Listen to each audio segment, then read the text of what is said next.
अब निर्वाचन कार्यालय धाउनै नपर्ने गरी घरबाटै मतदाता नामावलीमा नाम दर्ता गर्न मिल्छ। यसअघि अनलाइनबाट प्री रजिस्ट्रेसन गरेर बायोमेट्रिक दिन निर्वाचन कार्यालय धाउनु पर्ने थियो, तर अब राष्ट्रिय परिचय पत्रसँग लिङ्क गरेपछि निर्वाचन कार्यालय धाउनु नपर्ने भएको हो।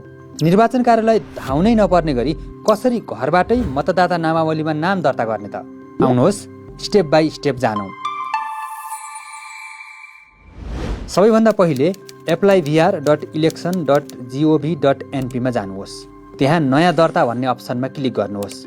राष्ट्रिय परिचय पत्रमा विवरण दर्ता गरेको व्यक्तिले मतदाता परिचय पत्रमा दर्ता गर्नको लागि छुट्टै सेक्सन देखिन्छ।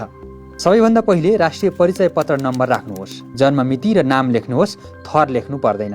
त्यही तल जोड घटाउबारे एउटा सामान्य प्रश्न दिइएको हुन्छ, त्यसको उत्तर भर्नुहोस्। उत्तर सही भएपछि उत्तर लेख्ने सानो बक्समा हरियो सङ्केत देखिन्छ। अब राष्ट्रिय परिचय पत्र प्रमाणीकरण गर्नुहोस् भन्ने ठाउँमा क्लिक गरेर अघि बढ्नुहोस्।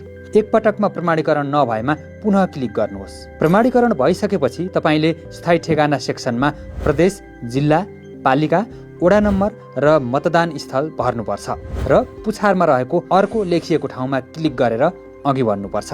राष्ट्रिय परिचय पत्र लिङ्क भइसकेको हुनाले त्यसपछिका सेक्सनमा भने तपाईँले धेरै विवरण भर्नु पर्दैन। व्यक्तिगत विवरण सेक्सनमा तपाईँले इमेल र मोबाइल नम्बर मात्रै राखे पुग्छ। अरू पहिले नै अटोमेटिक रूपमा भरिएको हुन्छ। अब अर्को भन्ने ठाउँमा क्लिक गरेपछि नागरिकताको विवरण सेक्सनमा पुगिन्छ, जहाँ तपाईँले आफ्नो नागरिकताको किसिम मात्रै छाने पुग्छ। ठेगानामा स्थायी जस्तै भन्ने ठाउँमा टिक लगाएर अघि बढ्न सकिन्छ। त्यसपछिको सेक्सनमा अपाङ्गताको विवरण भर्नुपर्छ। अपाङ्गता हो भने कस्तो किसिमको हो त्यो टिक लगाउनुपर्छ। अब अर्को क्लिक गरेपछि अन्य सेक्सनमा पुगिन्छ, जहाँ तपाईँको शैक्षिक योग्यता, मातृभाषा र कुन वर्ग वा उमेर समूहको हो भनेर छान्नुपर्छ। त्यस्तै अर्कोमा क्लिक गरेपछि पुनरावलोकन सेक्सनमा पुगिन्छ। तपाईँले भरेका विवरण गल्ती छन् कि भनेर पुनरावलोकन पनि गर्न पाइन्छ। सबै ठिक छ भने दर्ता गर्नुहोस् भन्ने ठाउँमा क्लिक गर्नुपर्छ।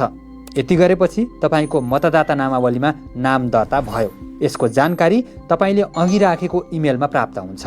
यसरी तपाईँ कार्यालय नगइकनै घरबाटै मतदाता नामावलीमा नाम दर्ता गर्न सक्नुहुन्छ।